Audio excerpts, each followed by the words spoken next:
Hello and welcome to another video review. This is Mirror's Edge Catalyst for PC, Xbox One, and PlayStation 4. What you're seeing here is the PC version. This is a first-person action game developed by DICE and published by EA in June of 2016, and is the follow-up to the original Mirror's Edge that came out in 2008. But unlike what a lot of fans were asking for, it's not actually a sequel, it's a full-on reboot of the series, because that's really necessary after one game. Seriously, the AAA industry is just completely fixated on nothing but sequels and especially reboots these days, and quite frankly, it's getting really annoying. But I digress. Let's go ahead and talk about Mirror's Edge Catalyst itself, which was actually released to a pretty lukewarm reception.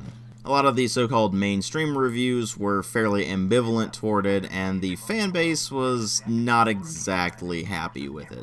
So let's go ahead and start delving into this thing and finding out what exactly went wrong and if it actually did anything right. Well, as far as presentation goes, it's actually really hit or miss, and that's really surprising given that DICE has become known for presentation more than anything else. This does run on the Frostbite engine, but it doesn't even hold a candle to the likes of the Battlefield series. The textures are noticeably lower res than what you would come to expect from Frostbite at this point. The animations often look kind of janky, which is really bizarre considering that this is all about speed and fluid movement. And while the modeling is certainly decent and well detailed for what it is, the overall aesthetic is surprisingly sparse. Now, I'm not talking about the color scheme, which is very much in keeping with the original Mirror's Edge. It's a lot of very simple colors, a lot of whites, a lot of grays, and of course, a lot of highlights in red, orange, blue, green, that sort of thing. But what I mean when I say sparse is that even though this is an open world game, there's really not all that much in the open world to interact with. There are very, very few NPCs that you'll run into throughout the course of the game, and those that you do run into look like they're trying to be wannabe fashion models more than anything else. Beyond that, you're running through basically a bunch of empty rooftops with not a lot of detail in them, and you can barely tell any one location apart. Which becomes really annoying when you're trying to navigate, and instead of having to constantly rely on runner vision to just give you a complete path, or instead of looking at your map constantly and just breaking the flow of the game, you're trying to use landmarks to figure out where you're going, and there just aren't any. All of the prominent locations are usually really far off in the distance and do not do anything to help you navigate. And it becomes especially frustrating when you're trying to navigate between various districts of the city and there's these huge gaps that you can't jump across, so you have to find a way around, and more often than not, it ends up being a really long way around. And if you don't have any landmarks to help you navigate, you're going to be constantly looking at your map, which is not remotely helpful because it's so sparse in detail itself that there's no possible way you could figure out exactly where it's trying to tell you to go. So more often than not, you end up having to rely on the runner vision to tell you exactly where to go, because that will at least mark things in bright red to say, hey, you should go this way. Which contributes to a particularly nasty problem that I'll get to more when I get to the gameplay section, but for now just know that because of the lack of strong landmarks and because everything just looks so bland and uninteresting, it becomes really annoying to try to navigate the world and you're really not finding anything that looks remotely interesting. But you know what, at least they managed to at least somewhat fix the bloom lighting problem. It's much less intense than it was in the previous game, which means that you're not blinded all the time. But then you move over into sound design and things just get downright depressing. DICE has become world-renowned for having absolutely phenomenal sound design, and Mirror's Edge Catalyst has really weak sound design. All of the sound effects are surprisingly low impact, the guns just don't sound very powerful at all, and they don't have very good sounds within the environments themselves either. You would expect gunfire in an urban environment to echo a hell of a lot more, but it just doesn't. The music is all completely forgettable electronic stuff that you barely even notice most of the time. At least the original Mirror's Edge had a recognizable theme song, this doesn't even have that. But then you move over into the voice acting, where it sounds like they hired a cast of total amateurs who were just really bored when they were reading their lines. Which, given the quality of the script in this thing, is not exactly surprising, but even then, the voice cast doesn't actually help mitigate that problem, they only accentuate it. A good voice cast can make crappy dialogue somewhat work. Unfortunately, the cast in this is just weak, and they end up making everything even more boring as a result. In fact, that's the word I would use to describe all of the presentation. Boring. which, as I said before, for DICE is pretty much unheard of because, at least for the past several years, they've become known for phenomenal presentation, and what you end up with here is something that they should quite frankly be ashamed of. But presentation is only one aspect, and what's really important here are story and gameplay. The story in this is that you play as Faith Connors, who at the beginning of the game has just been released from prison, and it's made abundantly clear that she's a bad apple from the start. At least in terms of personality anyway. She has very few redeeming qualities, and those few redeeming qualities are not enough to shake the fact that she's just a completely boring character. She just talks in a sort of monotone the entire game, and whenever she says something that's supposed to be witty, it always falls flat. How long you want? Sure. Don't go anywhere. Funny. Patience never was your virtue, Faith. Thought you were taking a nap. Isn't that what old people do? Careful with that mouth, girl. Don't fall off. There she is, in the flesh. In my clothes, even. Thanks for looking after them. How have you been? Well, you know, living, surviving. I missed you. It's not like any of the rest of the cast picks up the slack. Shortly after Faith is released from prison, she's contacted by a fellow runner who's just as boring as she is, except he's a lot cockier. And he sets her back on the path to being a runner again, and then when she meets up with the rest of her runner friends, none of them are remotely interesting either. Noah and Birdman are both about as generic as mentors get, and when she runs into Plastic later, Plastic just ends up being really annoying. And while you will run into a few other characters later on in the story, they're not any more interesting than any of the other characters I've mentioned. With some characters, you get the feeling that they're meant to be somewhat intimidating, but they just come across as somewhat laughable more than anything else. And then other characters that we're actually supposed to give a crap about just end up being unlikable in the sense that they're boring characters who have barely any personality to them. And things only get worse when you get into the actual plot itself. Now, without spoiling too much, the action takes place in the City of Glass, which is a totalitarian city run by a conglomerate of corporations. Although as far as the player is concerned, there might as well only be one corporation in the entire city, and that would be Kruger Security, because they're the only corporation you ever run into throughout the course of the game that even matters at all. And Kruger Security basically serves as the generic corporate bad guys that you expect in just about any cyberpunk work. And of course, because they fill that role, they basically control the city through fear and force. But there are a few who defy them, and they are known as the Runners. They're basically glorified couriers who run around on the rooftops and deliver messages from one secret faction to another. And of course, in the process of Faith getting back in the swing of being a runner, she ends up coming across some data on a particular job that she wasn't supposed to get and was well off of the mission parameters. And that leads into a plot about the technology that the corporations are working on that is supposed to change the way that the city works, and it's obviously not going to be good because it's a totalitarian corporate regime. What do you think it's going to be? And while I won't spoil the particulars of the later parts of the plot, when it's finally revealed what that technology is all about and why it's bad, you almost burst out laughing at how incredibly contrived and stupid it is. And by the time you get to the ending of the plot, you just sit there staring at your screen going, wow, I just wasted however many hours of my life this took. The plot is bad enough that it actually takes more effort to force yourself through the plot than it did for DICE to actually make it. And you may think, oh well, that's okay, because they probably focused more on the gameplay than they did on the story anyway, and DICE has never been good at making single-player storylines to begin with. You would be right about DICE never being able to make a halfway decent single-player storyline, but you would be horribly, horribly wrong about them putting more effort into the gameplay. You see, there are two main bits of interaction with the world around you. The first of them is the movement system, which for the most part is fairly smooth and fluid. It runs together fairly well. At least after you've gotten all of the upgrades for it.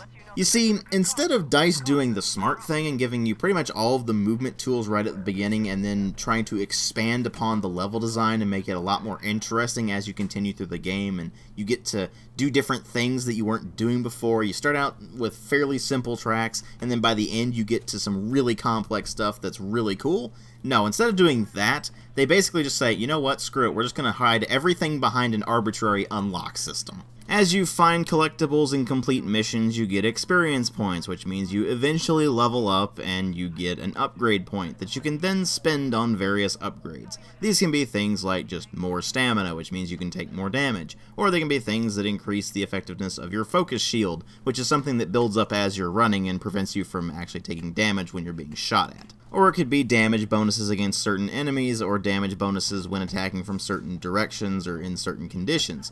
But then they put a lot of the movement-based unlocks behind it as well, and those are things like being able to move faster when you're climbing on poles or ladders, as well as being able to do the roll when you land to keep up your momentum, as opposed to having to do this weird scramble move that means you don't take any damage when you land, but you do end up losing all of your momentum. They also put things like being able to do double wall runs, or being able to run up a wall, then do a 180-degree turn, and then jump off of that wall behind this unlock system. And you may think, well, if they put it behind the unlock system, obviously that means that they're not going to make it mandatory, except they do make it mandatory. There are numerous sections in the game where you actually can't complete them unless you have those upgrades. Specifically, the one where you can do 180-degree turns. If you don't get that upgrade and you try to go on certain missions, then I honestly don't know how you would actually complete them. But not only is a bunch of this stuff hidden behind the unlock system, it's also hidden behind mission unlocks. By that I mean, if you don't complete certain missions in the course of the story, you don't get access to those particular abilities. And before you start saying, but DW, they obviously put certain items behind certain missions to where if you complete that mission you get this particular item,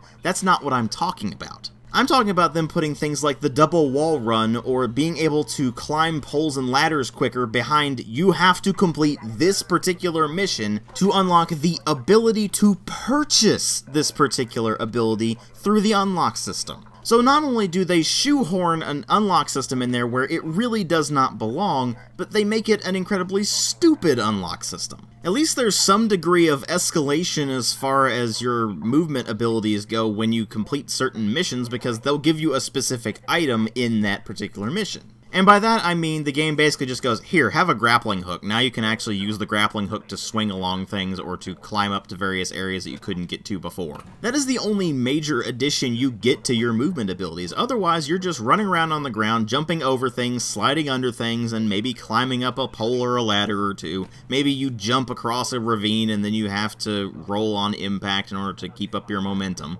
But other than that, the movement system is generally very simplistic.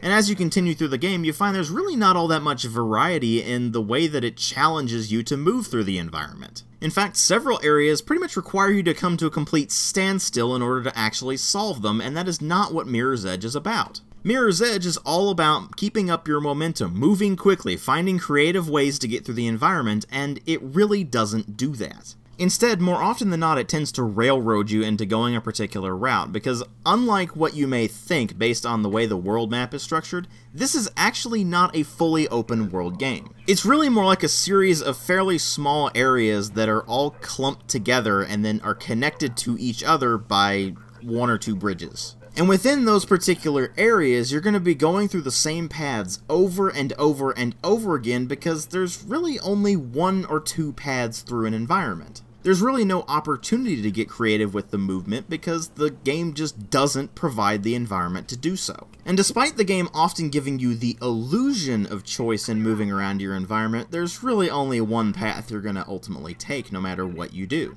Thus you end up having the same exact problem that Mirror's Edge 1 did, where the game is trying to be all like, hey, you're supposed to be creative, you're supposed to find cool ways to move through the environment, and then it's just like, no, instead you're going to go on this one path we've set for you. What this ultimately ends up meaning for the game is that it's actually pretty linear, it's just that it gives you some degree of freedom in doing side content. And as far as the side content goes, you have a few side missions you go on that are just as linear as anything you'd go on for the story missions, and you have a bunch of smaller tasks that you can do that basically amount to race to this location in order to complete the mission. And the only thing that makes any of that remotely challenging is the fact that they put in some rather stringent time limits. Which brings me back to the linearity point. Once again, they basically set one specific path that you have to take, and that's the only path you can take in order to make the par time. Because if you don't make that time, then guess what? You have to start all over again. And even if you're not given a hard time limit where it says, okay, if you don't make it by this specific amount of seconds, then you failed this mission and you had to start it all over again, then you might be given a softer time limit, which basically amounts to, well, if you don't complete it in this certain amount of time, then you don't get 3 stars. Instead, you get 2 or 1 star. So really, the only people who are going to really get anything out of that are people who actually go for time trials anyway. Because you don't really get anything out of that. You might get some experience points, sure, but you don't get any real significant rewards. Instead, you just basically get bragging rights and not much more than that. But hey, I mean, bragging rights in a single-player-only game, I mean, that obviously amounts to a whole lot. Anyway, point is that the side content is basically worthless and serves to do not much more than pad out the length of the game. You could avoid it entirely and miss absolutely nothing. Even the side missions that you can go on that actually have some degree of storylines to them and have puzzles that you can solve and things like that just don't actually serve much purpose. It's almost like they designed every single one of these side missions individually and then said, crap, how are we going to do this? Oh, I've got it, open world. Obviously that fixes everything, and I mean, just toss in a bunch of extra random crap for them to mess around with for maybe 2 minutes or something, and that clearly counts as open world. Here's some advice. If you're gonna make the game open world, give us a lot of meaningful side content, and don't give us a crap ton of the completely worthless busy work that you instead gave us. But you know what? That's not even the worst part about this game. No, the worst part is the combat system, which is a bit more varied than the original Mirror's Edge, except you can't use guns now, which is explained away in the loading screens by Faith couldn't use them even if she wanted to because they're all biometrically linked to their users. When they reserve information like that for the loading screens, you know they just put it in as a complete afterthought. But anyway, the idea is you have heavy and light attacks and you chain those together in different ways in order to beat different opponents. Your basic baton-wielding Kruger set guards are pretty easy. You usually just hit them once or twice with a heavy attack to stun them, and then you just start wailing on them with light attacks until they go down. The earliest guards you encounter go down entirely with light attacks, but you're very quickly introduced to enemies that will actually block light attacks, so you have to vary up your heavy and light attacks, and you have to vary up whether you're doing a jump attack or a slide attack, or you decide to leap off of something or run on a wall to do a traversal attack, which is pretty much guaranteed to hit everything. And generally try to vary up your attack moves so they can't just start blocking everything and you just kick the living crap out of them. Problem being that despite what the game tells you, there actually is not any real variety to the combat system whatsoever. Eventually you will encounter enemies that require you to do shifts, which is basically just dodging left or right in order to avoid their attacks, and if you don't do that, then they'll just instantly hit you with whatever they're shooting at you. And fights against these characters basically go like this. Hit them with a heavy attack, hopefully stumbling them into an object. Hit them with a heavy attack again, because they will block all of your light attacks. Hit them with a heavy attack again. Eventually, after hitting them with enough heavy attacks, they'll finally go down.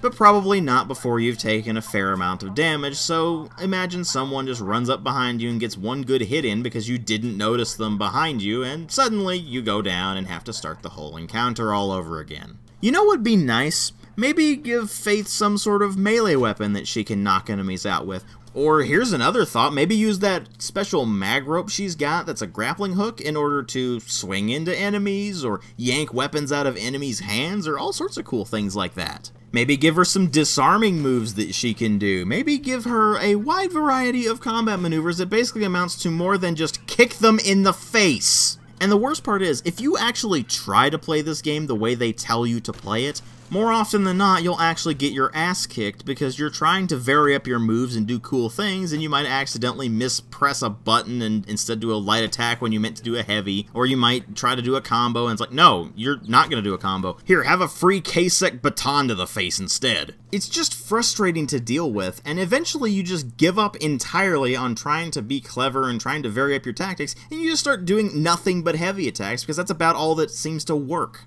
Those in the traversal attacks anyway, which are pretty much guaranteed to do a crap ton of damage no matter what you're fighting. So when you add that clunky combat system to the game, you have mechanics that ultimately just end up not working very well, but even worse than that, the game outright forces you into combat. numerous times. With the exception of basically a boss fight or two, you could get through pretty much the entirety of Mirror's Edge 1 without really fighting anybody if you really wanted to. Mirror's Edge Catalyst does not let you do that. There are numerous points throughout the game where it will explicitly tell you you need to defeat all of the enemies in order to progress. In fact, for certain missions, it will actually stop the mission and restart at the previous checkpoint if you don't specifically do what it tells you to do. This is a game that is trying to say it is all about freedom of movement, it's all about being creative, and then it just constantly forces you to do things that you don't really want to do. To give you a prime example, the tutorials force you to do things in a very specific manner, and if you do not do them in that specific manner, it will start you at the previous checkpoint, which is really irritating, because you might do things like, okay, well, it's telling me to do a shift. Okay, I'll do a shift, and so I do a shift.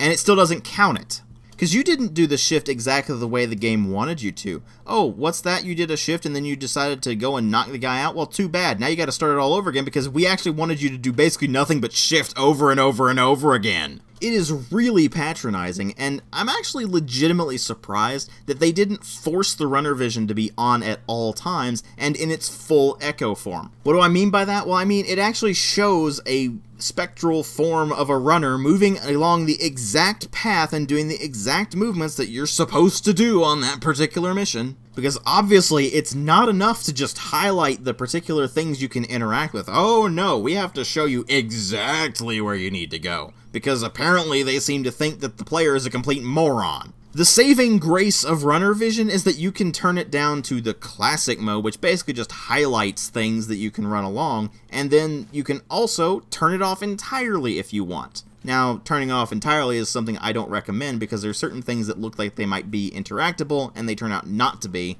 but if you want to turn it off, that's your prerogative. The thing is, even if you put it on the classic mode, it still gives you way more information than the original Mirror's Edge did. The original Mirror's Edge basically just highlighted things that you could move along. In this one, it will outright give you paths anyway, which is just annoying. Like I said, the game is just patronizing, and instead of giving the player the freedom that it says it's going to give you, it says, no, you're going to do things our way or it's the highway. And the fact that they opened up the world a bit just makes it that much more insulting. And when you bring everything together, there's almost nothing remotely redeeming about this game. About the only thing I can praise is that it's stable as software. It mostly functions, although you'll still run into instances where it will do things that you were not telling it to do. Like, say, trying to run up a wall, and instead of running up the wall, you do a wall run. Instead propelling yourself off into the abyss because you ran along the wall instead of up it. Or my personal favorite, you'll make a jump that looks incredibly sound and you're like, I've got this, and then the game goes, no you don't, and just makes you plummet to your doom. Ultimately, Mirror's Edge Catalyst is a disaster that just does not remotely capitalize on the potential that the previous game set forth. The original game had some good ideas that were just poorly executed, and they could have taken those, expanded upon them, and just run with it in the new game. Pun intended. Instead, it seems like they just decided to do the bare minimum of what they thought was acceptable, and it turned out to not be acceptable. And what you're ultimately left with is a game that I cannot remotely recommend to anyone, especially fans of the original Mirror's Edge, because they're probably going to feel kind of betrayed by this. And you know what? It's a real shame, because the game had plenty of potential, and they squandered every last bit of it. And quite frankly, I feel like DICE should just be ashamed of Mirror's Edge Catalyst. I give it a 1.5 out of 5. Thanks for watching.